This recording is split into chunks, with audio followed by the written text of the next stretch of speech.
Thanks for checking in on the State of Basketball Podcast, episode 98. I'm Adam Miller, and I'm here with Jaren Will each and every week, and we are going to be bringing you the news and notes on all 11 Division I schools in the state of Indiana, because in 49 states, it's just basketball. 98, man. We're so close. We are so Our 100th close. episode will be a preview. Yeah, but our 101st, though, that one's going to be a banger. Yeah. Don't know what it's going to be. Don't know what it'll be, What but is it going to be? we're going to let off fireworks in the studio. I've seen enough streamers do that before. We're that gonna it never get- ends up well. We're going to get a piece of merch from all the schools that aren't in Indiana and burn them all in a solo stove in here. And So we'll just be 350, yeah. 351. 350, however many. Go to Torvik and scroll down. But, you know, we're here for episode 98. We're here to talk about the longest tenured coach in the state of Indiana at the school with the most success in the past decade, at least. That would be Purdue. There are actually 365 schools. There's 365. We cover one for every day. Weird. I thought we had fewer. But we're here to talk about one, not any of the other 364. We're here to talk about Purdue. Still coached by Matt Painter. Still in the Big Ten. Realignment has not hit them yet. Well, But they got to start winning at football, or it could. Because it's a sad sight on the field, man. Yeah. It's very disappointing. Purdue with the football in the Northwestern MAC. loss. Yeah. Can you imagine? Purdue football. Purdue. That's just. That would make everyone on the basketball side of the MAC so mad. No, just Purdue football in the MAC. Just Purdue football. They just separate it. That'd be. Honestly, I think the Purdue fans would rather just fold the program. Just be like, you know what? Hey, man, they pack that place every game. They do. But for some action, they're not ready for some action, man. Barry Odom wouldn't know what to do. So last year they finished a little bit differently than they did the previous year. 15th in Torvik, which is, you know, about like I was wondering where you were going with that. it was like 13 spots behind where you're 13 spots lower or whatever it was. They were constantly like you 1, 2, 3 2 years ago. Last year they finished 15th, which is obviously very good. Took a step back a little bit record wise, but in the end of the season they were literally one missed coverage or one offensive foul call that should have been called away from, you know, making it to the Elite Eight, and lost to. They could have, you know, they could boast third place because they lost to the runner up by the fewest number of points. So Purdue could say they got third place, but at least they did in my head. But last year they finished the season 24-12 and went 13-7 in the Big Ten, which is good enough for fifth, and technically it was a two-way tie for fourth. So fourth place is where they finished last year, and not exactly where we think that they're going to finish at the end of the season this year, Jaren. So let's talk about this year. Matt Painter's year 21. So year 21 for the Paint Man. 21. Purdue career is old enough to drink. Yeah, that is valid. Their preseason ranking is 4th according to Torvik, and they are projected to have a 22-8 overall record, going 12-8 in the Big Ten, which is good enough for first, but that is tied with Michigan, so technically second based on the preseason rankings, because Torvik has Michigan preseason third in the country. It's crazy. Fourth in Torvik, and you're second in your projected to finish second in your conference. Yeah, no kidding. But again, that is based on the metrics. Spoiler alert. That's about where they probably are going to end up based on us, but we'll get there. So key returners. Yeah. Who do they got coming back? They have the Big Ten Player of the Year, Braden Smith, coming back. The best passer in college basketball. Averaged his. So we talked about when Zach Edey left, we were like, his assists will probably go down, but his scoring will go up. His rebounds went down, which is crazy because they lost Zach Edey. His rebounds went down, but his scoring and his assists went up. So he shot 42% from three, almost 43%, had almost 9 assists per game and almost 16 points a game, which is just nuts. They bring back Fletcher Lawyer back in the starting 5. His junior shooting guard. I mean, he's one of the best shooters in the Big Ten. Just don't ask Andy Katz if he's one of the top 10 shooters in college basketball. He will tell you that he's not. He won't even mention his name. Do we think his rebounding went down because he was shooting more? So he wasn't, I don't know, man, crashing the rim as much. When other guys around him are shooting, yeah, maybe it frees him up. He passes the ball, then just sprints to the rim to get the rebound. Whereas now he's passing the ball. Yeah, I don't know. Rebounding was shots. just, I mean, kind of just a problem for everybody. A little bit on the team last year. It wasn't their strength. That's true. But he is a 44% guy. Averaged almost 14 points. They bring back Trey Kaufman-Renn. He's like the most snubbed player in America. Just they refuse to put him on any list, even though he's quite literally like one of the best power forwards in college basketball. He averaged 20 points last year. He more than tripled his production from 2 years ago to this year. 20 points per game, 6.5 rebounds, and he shot, not a ton, but he did shoot a respectable 42% from three. And then they bring back CJ Cox. He had 6 points per game. I believe he was the starter, right? Yes. Yeah, CJ Towards Cox. the end of the season. Yeah, CJ Cox. He shot pretty well, 40% from three again. He's a dog on defense. And then kind of that fifth role, they do bring him back technically. He was their starting 5. He was their starting 5. Daniel Jacobson. But he broke his leg like 5 or 6 or 7 games in. Like, it was very early. He was averaging like 1.5 blocks per game and then broke his leg in a game. So they were missing that rim protection for sure last year. And so he will be back, which is a huge missing piece. And then Jakari Harris, a guy who go nuclear, should be in contention for that third guard spot as a starter potentially. I think it's going to be a really tough battle for that third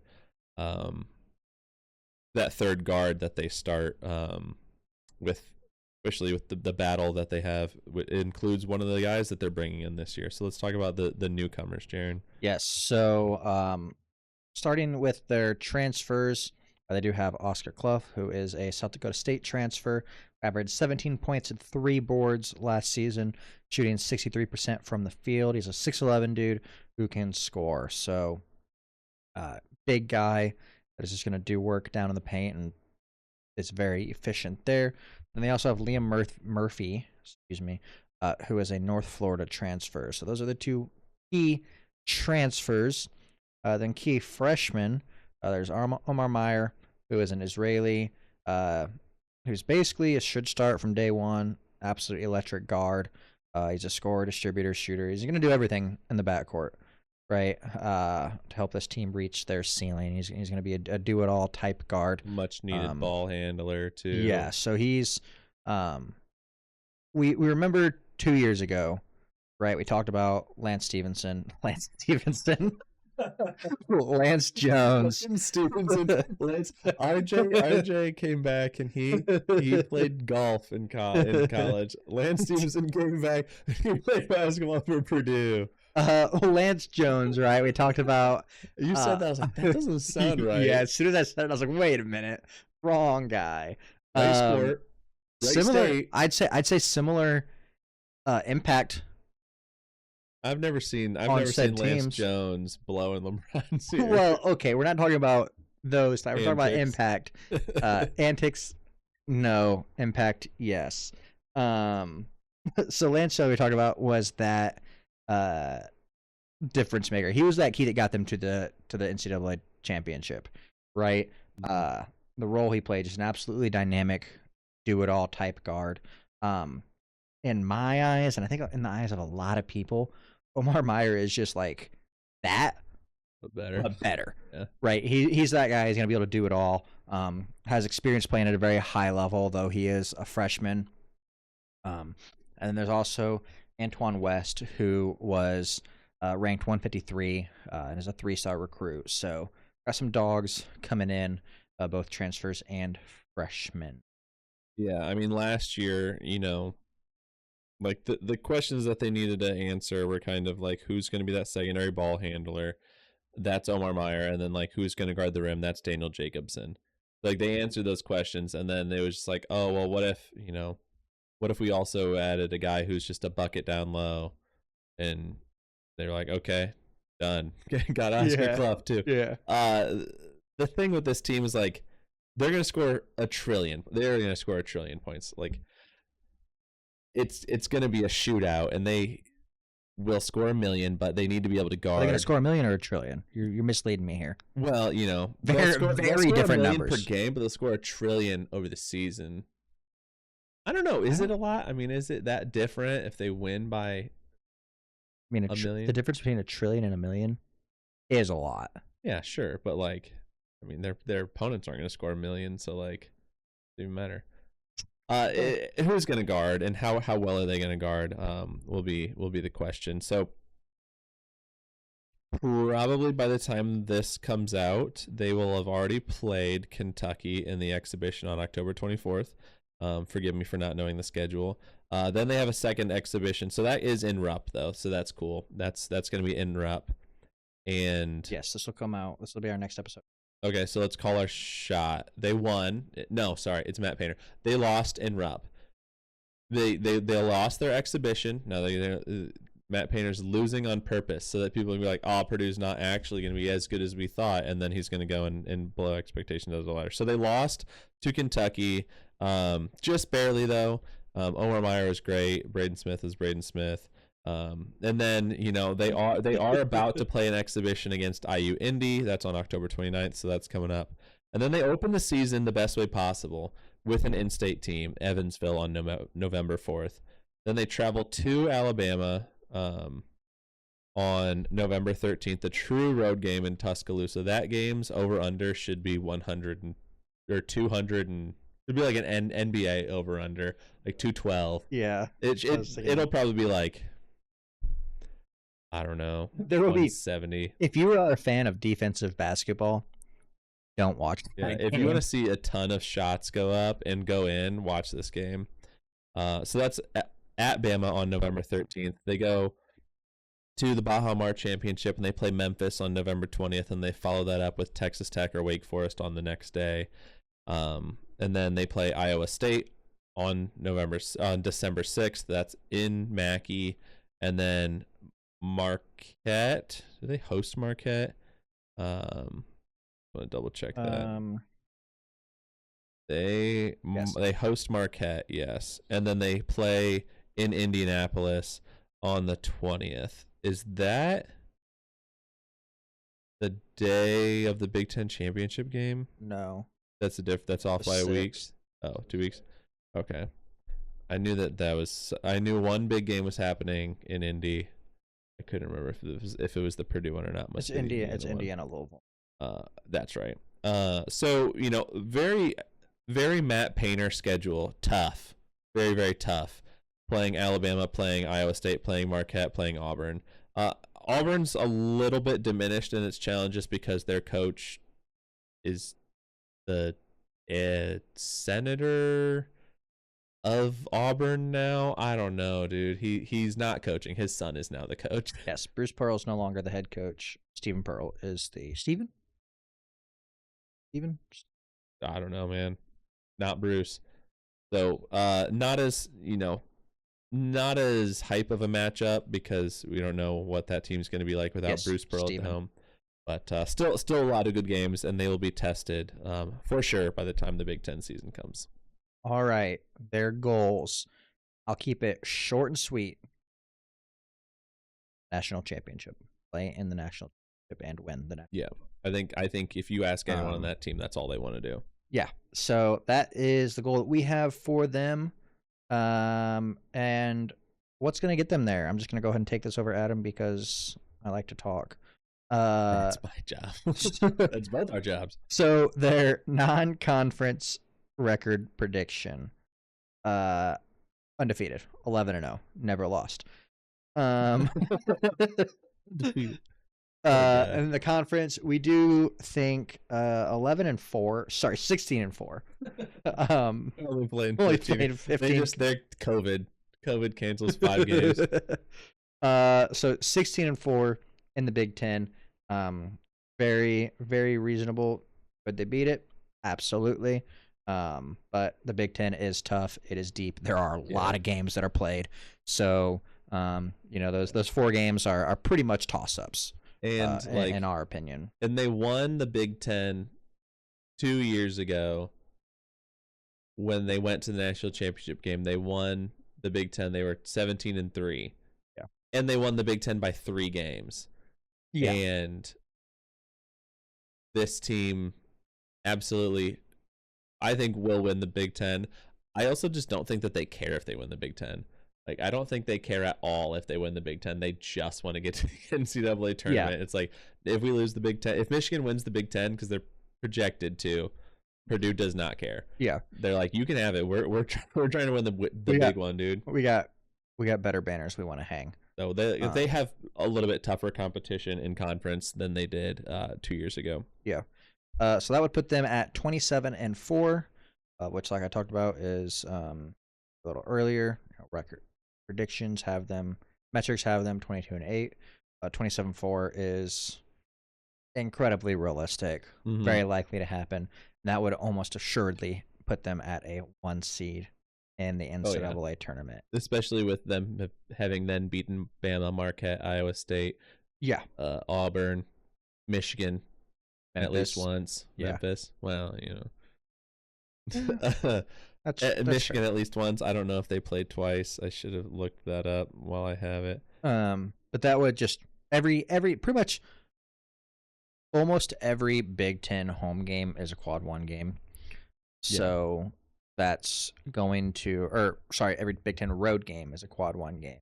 Home games, no less than quad 2 most times. So winning 27 games is for sure going to put them at a 1 seed. Unless for some reason there are 4 teams that just go undefeated all season, then those things do play a factor. But that's very unlikely. It's never happened. They played this year, other than Evansville, Oakland, Eastern Illinois, and Kent State. Every other game is a top 100 game. Every single Akron's 95. Their worst, they have their worst one other than Kent State is Penn State at 100th. Yeah, so it's gonna be a gauntlet, dude. Yeah, and they're built for it. So that's do not be surprised when you see them in the national championship against Houston in Indianapolis, getting the offensive foul call this time. And that's like happened last year. That's an Indiana fan's worst night. Yeah, the guy who a non-ball knowing and Indiana old heads worst night. The guy who should have probably would have a national championship at Indiana pretty quick if he had not gotten fired, versus the team that's been more successful than you and your biggest rival in recent years. Yeah. So that's, I think, all we have on Purdue. They're going to win a lot.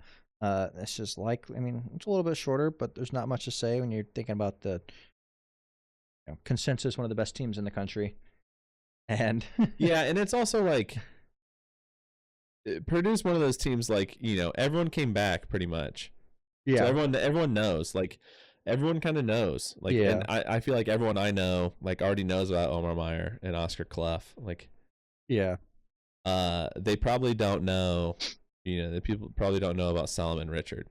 Right, a little bit more to inform you on, and they didn't have anyone really come in, but I like the way that they scheduled. I like that they have the Evansville game.